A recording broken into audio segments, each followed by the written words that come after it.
Hello everybody, thank you so much for watching Where with Sim again. I really hope you guys are having a great day so far. And in today's video, we're going to be going over the storm system that has continued to grow into a massive storm system that brought a lot of hazards to be issued by the Climate Prediction Center, and we will show you guys that in a little bit.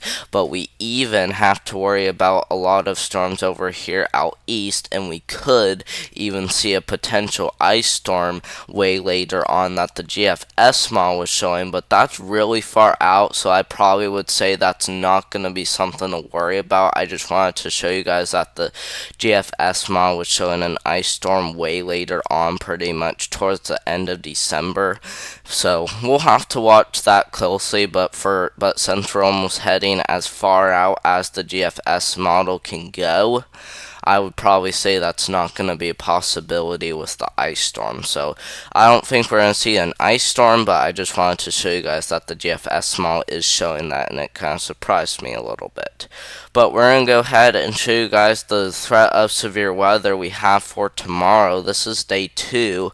We do have a slight risk for a few severe thunderstorms across places like Orlando, getting as far down south as possibly Fort Lauderdale, but I think Fort Lauderdale is most likely going to be down there towards Miami. But whether you live in the marginal or slight risk, I do want you to be aware of a few severe thunderstorms, because we actually do have a pretty good chance for tornadoes, and I'll go ahead and show you guys that. And if we look at the tornado threat is a 5%, including the entire slight risk area, and even around that there's even that 2%. Okay, so places like the Florida Keys, Miami, Fort Lauderdale, up to Jacksonville will have to be aware of a possible isolated tornado. But even in this Brown area, we could even see as high as an EF2 tornado or less. So we'll have to watch closely, but I think tornadoes will only be as strong as an EF2, but that will only be if we see one down here. Cape and instability and even wind shear look to all be great for tornadoes, so that's why I'm saying I do expect to see a ton of tornadoes occur across these areas. So we'll have to watch this area very closely, and make sure you also have your tornado action plan in place. For the hail threat, there is 0 hail threat. All areas less than 15%, or I mean 5%, but still less than 15%. And then your wind threat, we actually do have a threat for some winds too as well, including the exactly same area we were just talking about. So definitely watch for some damaging winds mixed with a couple isolated tornadoes. That will be the main concern today. Keep that in mind and be aware as we get into tomorrow.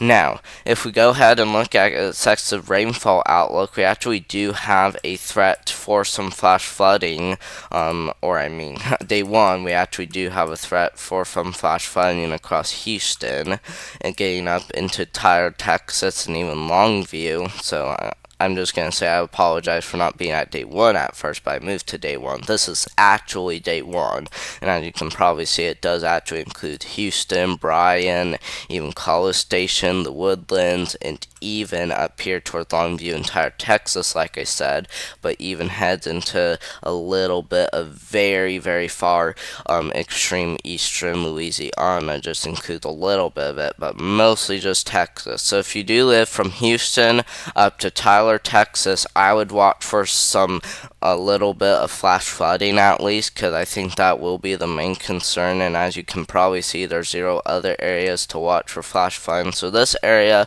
will be the main concern, so definitely be aware of that today. So I don't know if you guys are seeing rainfall right now, but even if you're not, just watch throughout the day and we'll see if we even get some tonight. But just watch closely and we'll see if we see any rainfall. But if we head to day 2, things completely get extreme, okay? Because 1, the shift's off east, and 2, look how big that slight risk is, guys. It includes almost all Florida into southern Georgia, okay?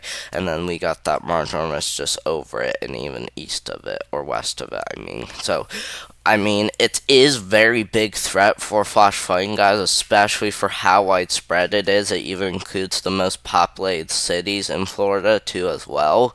So that is gonna be a concern right there. It probably even almost includes Panama City. Yeah, oh yeah, it does include Panama City actually. So I'm just gonna say this is a very big concern because you guys can probably see today we just have to worry about just some rainfall across Texas, and then on day two it shifts way off east, and then boom, it makes flash flooding across Florida. So we'll have to watch that area closely. But even on day three, this heads from Columbia, South Carolina, into Pennsylvania. Another day we're gonna have to watch for some significant flooding, and then on day four we still see a threat for flash flooding continue into Vermont, New Hampshire, and even Maine. So yeah, and then on day five the threat just includes California. But even on day three, day four, and day five, we actually do have that marginal risk for flash flooding across California. Now, I am going to show you guys the hazards now, like what I was saying at the beginning of the video when I was welcoming you all. We actually do have a couple of hazards, or a lot of hazards actually. We actually have a threat for some heavy rainfall across this area. There is a slight risk we could see some very heavy precipitation across these areas. And I did look at the date on all these areas. These will either be a few days till Christmas or later, okay? So if you live in any of these, just be aware a few days before Christmas and even watch after Christmas. So we'll have to watch these areas closely, but we even have a huge wind threat, guys, a moderate risk for high winds.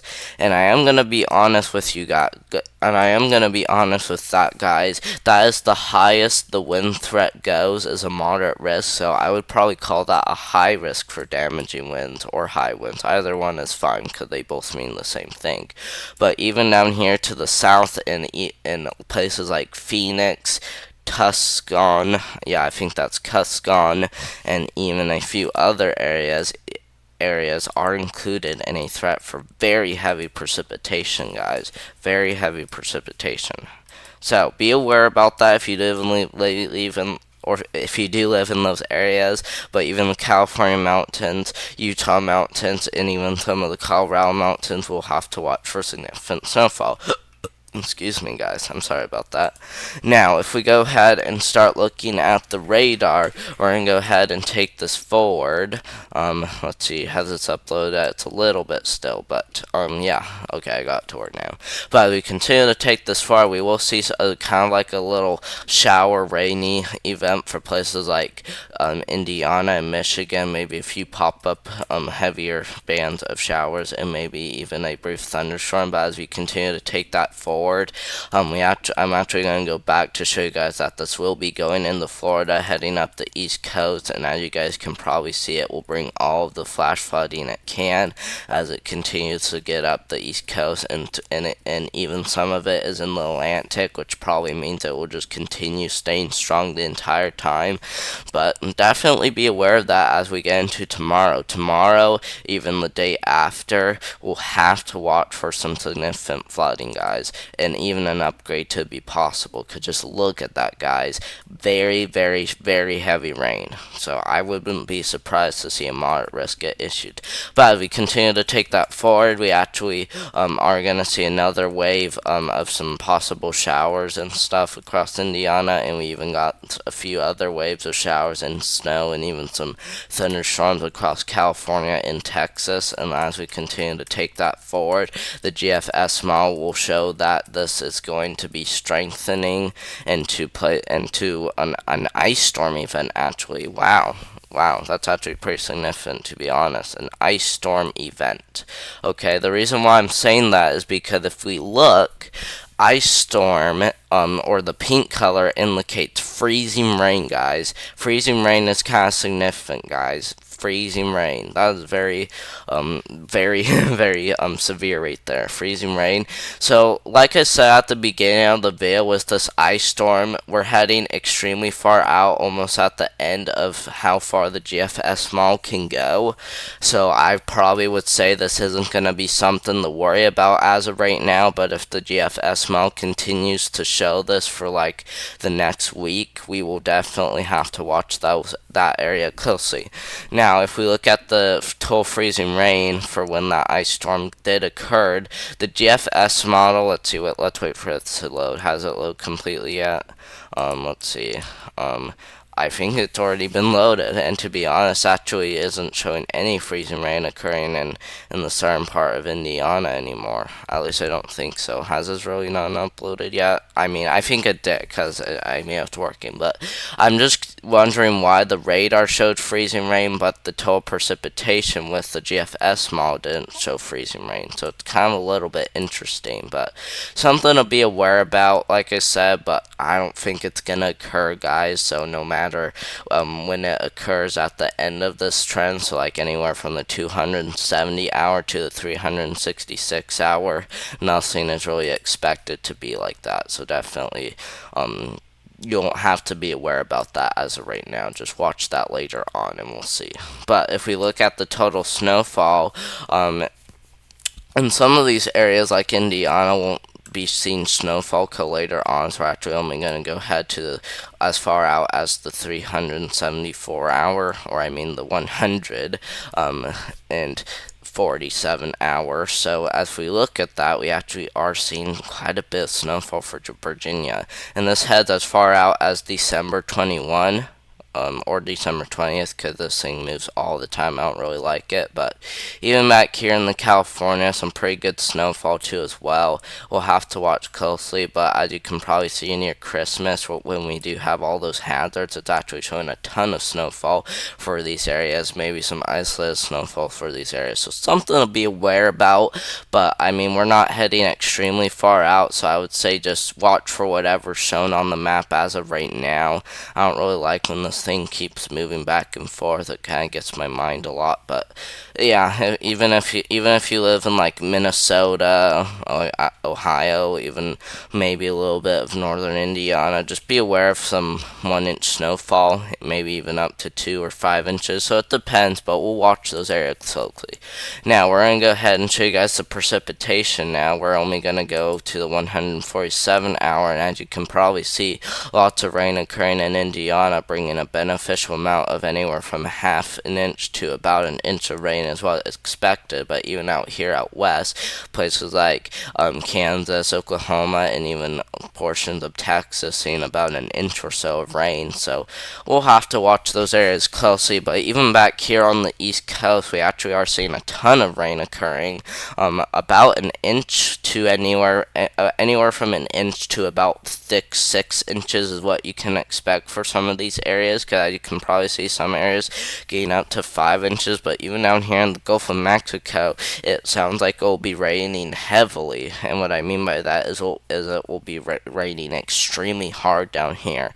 So if you are gonna be in the Gulf of Mexico, pretty much in the central part of the Gulf of Mexico, you're gonna want to like make sure your cruise ship is all ready for some very heavy rain because of what the GFS model is showing in the water. So be aware of some heavy rain if you do live down here in the Gulf of Mexico, especially if you're going to be boating out in the Gulf of Mexico. Just make sure you are all ready for some very heavy rain and maybe even some flooding on your boat possibly. So I'm just going to say for how much precipitation is showing in the water, about a foot of rain or maybe even 15 inches, you're definitely going to want to be prepared for that, okay? But even back here out west in the places like California, seeing about an inch to almost 3 inches of rainfall as well. But even back here in the California mountains, we're definitely seeing a lot of rain too as well.